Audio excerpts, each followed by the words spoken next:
Welcome back to the channel, everybody. Today we're going to be looking at Superbon's pad holder. Trainer guy, I hope I'm pronouncing that right. This guy is so exciting to watch hold the pads, but he does some things in particular which just make him extra special in my opinion. Today we're going to go through those 4 things and hopefully this will help you become a better pad holder.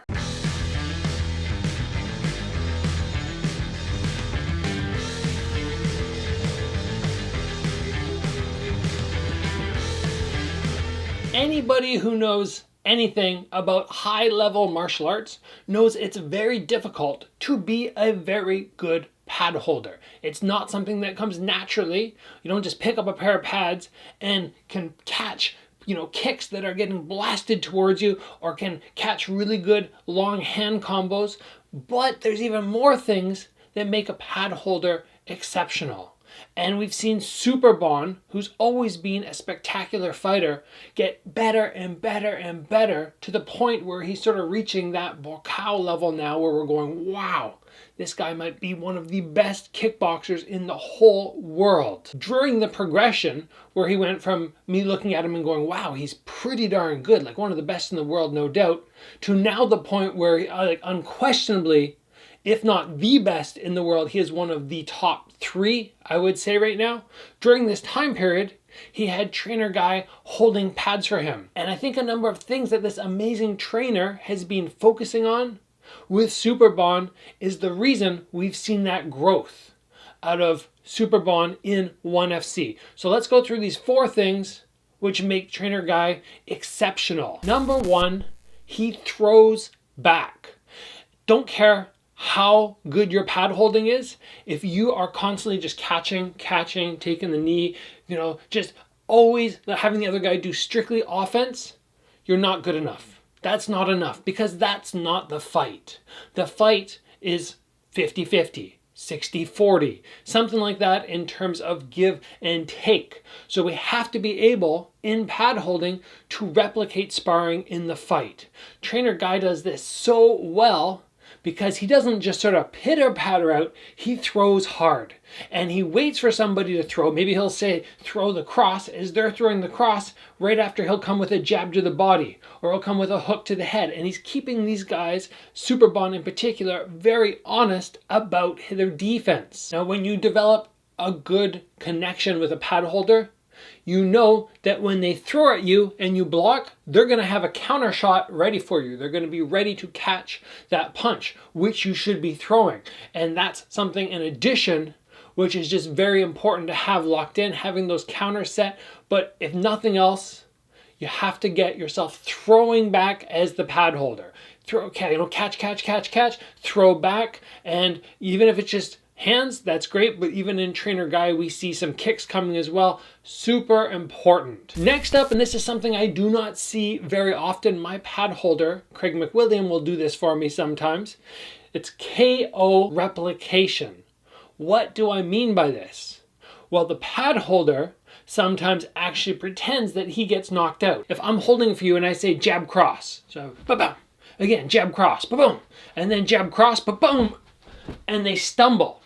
And I love this aspect of being a pad holder and really reinforcing in the fighter that if they land a big power shot, they will see the KO. I think it's just something that you need to start thinking about in your head.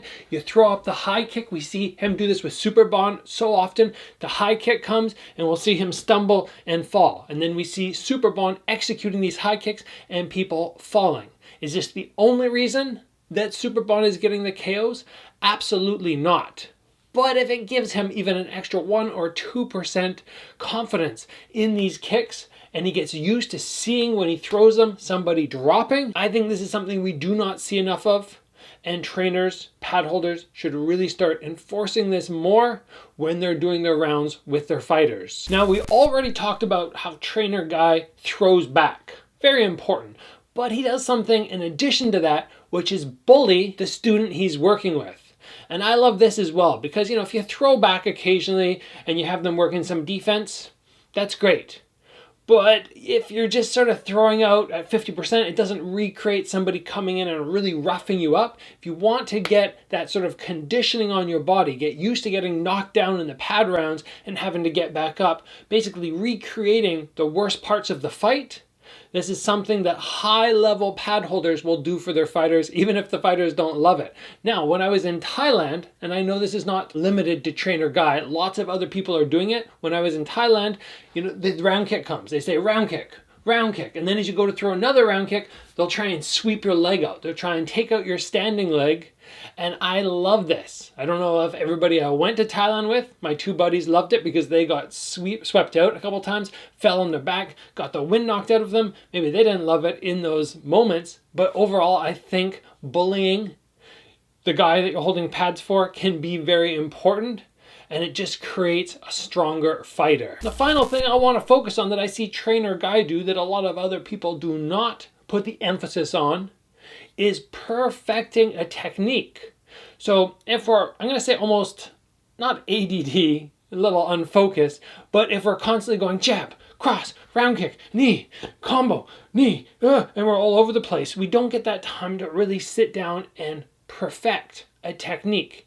And we will see Trainer Guy have Superbon throw the round kick to the head, the round kick to the head, the round kick to the head. I can't tell you how many clips I've seen of them focusing on this one technique. And obviously it's working because Superbon is throwing that and he's landing it. It helped him beat Petrosian, or it made him beat Petrosian. So putting the emphasis on perfecting techniques and not getting too fancy all the time with the pad work is something that's very valuable as well.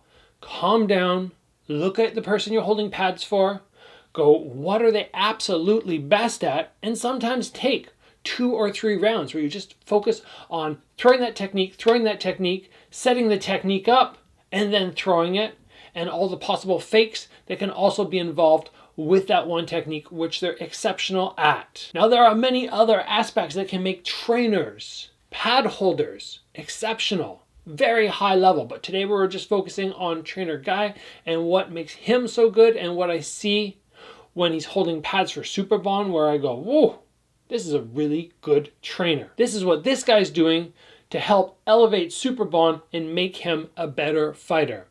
You guys got the 4 points. I hope you enjoyed this episode. If you did, give it a like, please. If you have not already, join the channel, get subscribed. As always, train hard, work on those pad holding skills, and I will see you back here soon for another video.